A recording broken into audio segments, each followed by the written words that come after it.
میرے آقا صلی اللہ تعالی علیہ وسلم نے ارشاد فرمایا ان سلیمان علیہ السلام يدخل الجنت بعد الانبیاء ب40 خریفا، انبیاء کرام علیہ السلام کی جماعت میں حضرت سلیمان علیہ السلام 40 سال بعد جنت میں داخل ہوں گے۔ دوسرے انبیاء پہلے داخل ہو جائیں گے، حضرت سلیمان علیہ السلام 40 سال بعد داخل ہوں گے۔ کیوں؟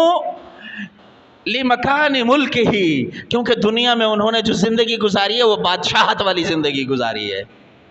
بادشاہت والی زندگی گزارنے کی وجہ سے، یعنی دولت مند زندگی گزارنے کی وجہ سے 40 سال بعد انبیاء سے جنت میں داخلہ ملے گا۔ یہ ایک نبی کی بات ہے، ایک اللہ کے رسول کی بات ہے۔